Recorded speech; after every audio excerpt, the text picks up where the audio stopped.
Assalamualaikum warahmatullahi wabarakatuh. Selamat pagi anak-anak. Bagaimana kabarnya hari ini? Semoga anak ibu dalam keadaan sehat walafiat ya nak. Nah, hari ini bersama Bu Rani Rasyida Sabrina, kita belajar di kelas 3, tema 2, subtema 2 pada pembelajaran ketiga. Nah, anak-anak, sebelum belajar, mari kita berdoa terlebih dahulu. Berdoa, selesai. Nah, perhatikanlah gambar di bawah ini ya anak-anak. Gambar yang ada di layarmu ini. Nah, ada gambar apa saja? Ya, ada gambar hewan dan ada gambar manusia. Sedang apakah dia? Sedang memberi makan kepada hewan peliharaannya. Apa hewan peliharaan yang dia punya di sana, nak? Kucing. Kucing adalah hewan jinak yang dipelihara manusia. Banyak manfaat dari memelihara kucing. Kucing sebagai teman bermain, dapat menghilangkan stres dan menghalau tikus.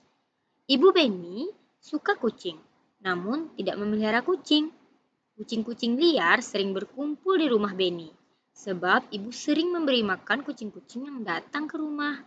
Benny sering memperhatikan tingkah kucing-kucing. Ada kalanya mereka bermain-main dengan tirai yang tertiup angin. Seringnya mereka bertengkar saat makan. Gerakan kucing-kucing itu lucu dan menggemaskan. Nah, apakah anak-anak ibu pernah memperhatikan bagaimana kucing? Ya, kucing sangat unik ya anak-anak. Kucing adalah hewan peliharaan yang baik. Ya, kita menirukan gerakan kucing yuk. Gerakan kucing mencakar, gerakan kucing menangkap tikus, dan menggabungkan gerakan mencakar-cakar dan menangkap tikus. Kira-kira anak-anak ibu bisa tidak ya menirukan gerakan kucing tersebut? Nah, ayo kita bercerita. Pada gambar terdapat Benny yang sedang membaca majalah. Benny sedang membaca majalah tentang harimau. Harimau adalah salah satu hewan buas. Tempat hidupnya di hutan belantara. Jumlah harimau di dunia semakin berkurang. Maka harimau termasuk binatang yang dilindungi. Nah, anak-anak, jadi tadi kita sudah pelajari tentang kucing. Kucing adalah hewan peliharaan. Ia merupakan hewan jinak. Sementara harimau adalah hewan buas. Hewan buas berarti bukanlah hewan yang bisa kita pelihara, anak-anak. Namun, harimau adalah hewan yang sudah semakin langka. Dan harimau itu termasuk binatang yang dilindungi. Semakin langka artinya semakin berkurang jumlah dari harimau tersebut. Jadi anak-anak ibu, jika ada yang memburu harimau, itu perbuatan yang tidak benar ya. Karena harimau, walaupun dia hewan buas, ia tetap dilindungi. Ternyata di majalah itu terdapat dongeng bercerita tentang harimau anak-anak. Bacalah dongeng berikut ini dan ceritakanlah kembali di depan teman-temanmu. Kisah petani dan anak harimau. Di sebuah desa di Pulau Jawa, tinggallah seorang kakek. Ia terkenal baik hati dan ramah. Namanya Ki Maulaya. Para warga desa sangat segan dan mengagumi beliau. Sifatnya yang arif dan bijaksana sering dijadikan tempat bertanya ketika ada perselisihan. Suatu hari, Ki Maulaya pulang dari sawah. Di tengah-tengah perjalanan menuju rumahnya, Ki Maulaya terhenti oleh suara yang didengarnya. Ia pun mencari dari mana suara itu berasal. Dia menemukan sebuah lubang jebakan. Dilihatnya ada 3 ekor anak harimau yang terjebak dan tak bisa keluar. Melihat bahwa binatang yang dia temukan bisa membahayakannya, dia pun tertegun sejenak. Setelah beberapa saat terpaku, Ki Maulaya dapat menekan rasa takutnya. Aku percaya bahwa kebaikan pasti dibalas dengan kebaikan pula. Dikeluarkannya satu persatu anak harimau itu. Setelah semua terangkat, dia pun naik keluar dari lubang itu. Baru saja dia sampai di atas, tiba-tiba dari semak belukar keluar seekor harimau yang sangat besar. Harimau itu adalah induk dari 3 anak harimau yang dia tolong. Kimaulaya pun gemetar dan berkeringat dingin. Namun dia mencoba mengendalikan rasa takutnya. Ia hanya pasrah pada kehendak Sang Pencipta. Harimau itu mendekatinya sambil mengendus-endus Kimaulaya. Lalu dia pergi membawa anak-anaknya. Konon setelah kejadian itu, Kimaulaya dan harimau menjadi sahabat. Harimau itu sering menunggui Kimaulaya ketika di sungai dan menjaganya dari bahaya hewan-hewan buas. Dan apa yang diyakini Kimaulaya terbukti.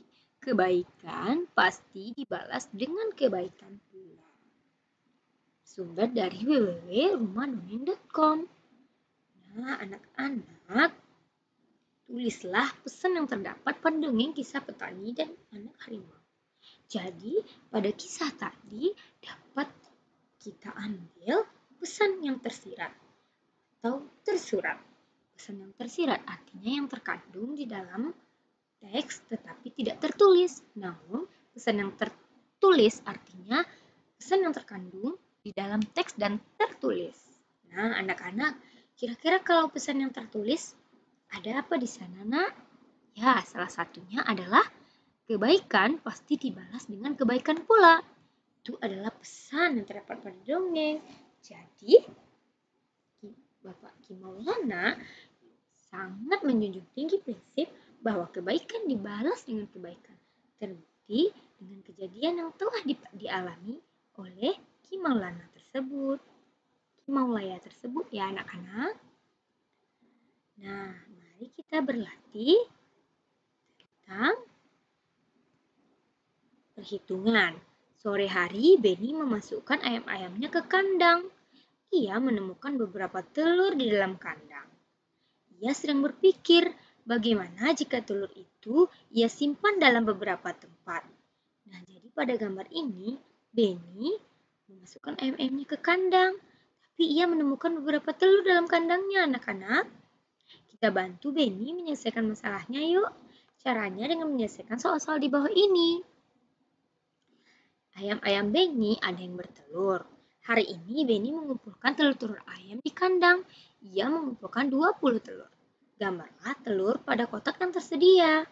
Jika telur ia simpan pada 5 kotak, berapa isi telur pada masing-masing kotak? Nah, jadi anak-anak ada 5 kotak di sini. Kira-kira jika ia mengumpulkan 20 telur dan diletakkan pada 5 kotak, berapa isi telurnya? Nah, ini caranya anak-anak ibu dapat membagi, nak. 20 telur dibagi 5 telur, artinya ada berapa telur yang ada di setiap kotak? Nah, jika kita letakkan 1 telur pada masing-masing kotak, berapa jumlahnya baru? Masih 5. Kita kurangkan lagi. 5 lagi dalam kotak ini masing-masingnya. Berapa jadinya anak-anak? Sini sudah ada 1, 1, 1, 1, baru 5. Tambah lagi 1, 1, tambah 1, tambah 1. Nah, jadi baru 10 telur. Tambah lagi ya, dalam kotaknya. Itu 1, 1, berarti baru 15 telur. Tambah lagi 1 telur di dalam masing-masingnya. Jadi ada 20 telur. Jadi dalam satu kotak ini ada berapa telur? Ada 4 telur. Dan berarti 20 dibagi 5 artinya 5 dikali 4 atau 4 dikali 5. Hasilnya 20. Jika telur disimpan pada 5 kotak, maka tiap kotak berisi titik-titik butir telur. Kita dapat menuliskannya dalam lambang bilangan di dalam buku latihanmu. Nah, latihan ini kita lihat apakah gurumu memintamu untuk mengerjakannya ya anak-anak. Tapi tentunya anak-anak ibu sudah bisa mengerjakannya bukan? Bagus. Seperti soal yang keduanya atau yang B. Jika telur ia simpan pada 4 kotak, berapa isi telur pada masing-masing kotak? Sekarang kotaknya yang 4, tapi telurnya masih 20 anak-anak. 20 dibagi 4 berapa? Silahkan anak-anak selesaikan ya. Lalu yang kedua, Benny juga memelihara kelinci. Kelinci makan sayuran, salah satunya wortel. Benny membeli 14 batang wortel. Gambarlah wortel pada kotak yang tersedia. Jika wortel diberikan kepada 2 kelinci, berapa wortel yang didapatkan tiap kelinci? Jadi di sini ada 2 kelinci. 14 batang wortel dibagi 2 artinya ada berapa masing-masingnya? Ada berapa masing-masing kelinci mendapatkan wortel anak-anak? Nah, silakan anak-anak ibu hitung ya. Sampai terakhir. Nah, kegiatan bersama orang tua dan siswa mendiskusikan manfaat hewan peliharaan untuk manusia. Jadi, beberapa macam hewan peliharaan tentunya ada manfaat-manfaatnya. Seperti tadi adalah kucing, manfaat menghibur kita. Lalu apalagi ada ayam. Ayam bermanfaat bisa diambil dagingnya, telurnya, dan bulunya. Nah, hewan apa lagi? Silahkan mama dan papa di rumah menjelaskan kepada anak kita ya. Nah, sekian pembelajaran kita pada kali ini. Wabillahi taufiq wa hidayah. Wassalamualaikum warahmatullahi wabarakatuh.